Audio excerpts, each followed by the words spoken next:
The sun was just beginning to sink behind the tall palms of Yumon's village, painting the sky in strokes of gold and tangerine. Amaka closed her food store for the evening, wiping her brow and humming softly. Her puff-puffs had sold out before sundown, and the jollof rice was gone long before the last okada honked past. It had been a good day. She wrapped her scarf tightly around her head, balancing her tray on one hip as she made her way down the narrow bush path that led to her compound.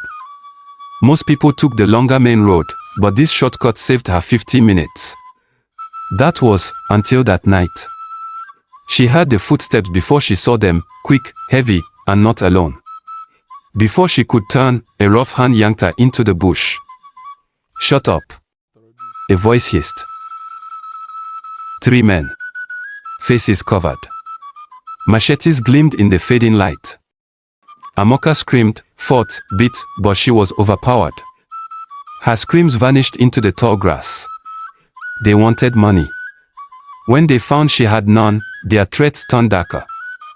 She thought it would be her last night on earth.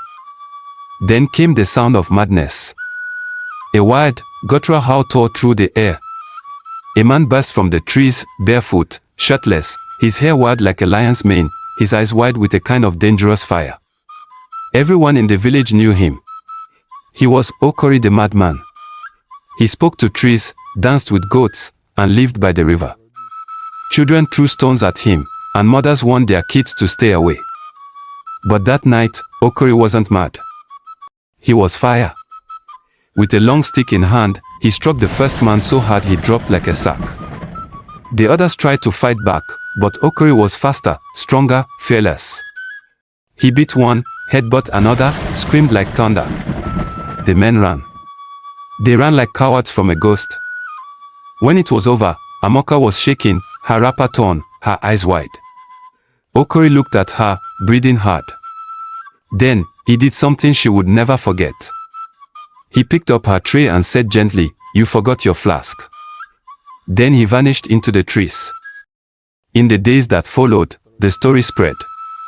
Amaka tried to find him. She went by the river, brought food, left clothes. Sometimes he would be there, sometimes not. But he never came close. "Why waste your time on a madman?" people asked. "You, fine girl like you, cook like you. You won't marry Grace." But Amaka had seen something in Okori's eyes that night. Not madness, pain, strength, a story untold. So she sat by the river, day after day, talking to the wind. Then one day, he answered. His voice was clear, calm. "Why do you come here?" She turned. He was cleaner now. His beard trimmed with a broken razor, clothes from the ones she'd left. He still had that fire in his eyes, but it no longer raged. It simmered. "I came to thank you," she said. "And to know your name." He smiled faintly. "I am not mad, you know." "Not really." And then he told her his story. Okori had once been a brilliant student, top of his class. A dreamer. But the civil unrest in the north where he schooled changed everything. He lost his family in a fire set by rioters.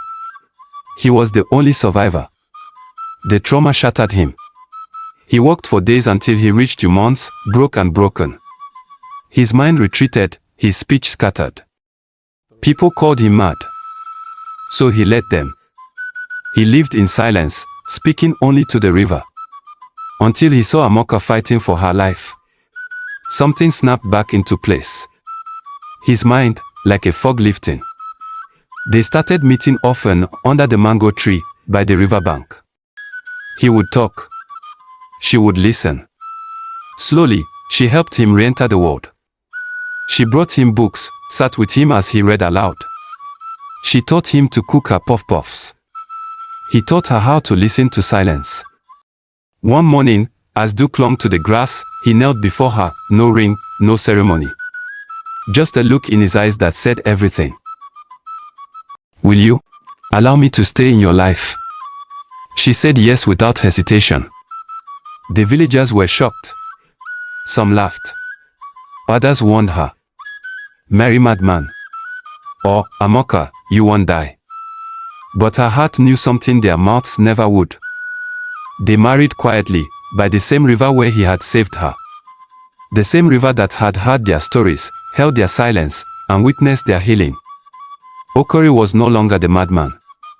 He was her man. Years later, children would run past the food store shouting, "Auntie Amaka. Auntie Amaka, tell us again.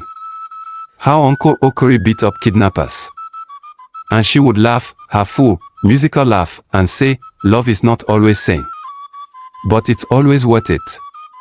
And in the corner, under the mango tree, Okori would sit, smiling with a book in his hand and peace in his heart.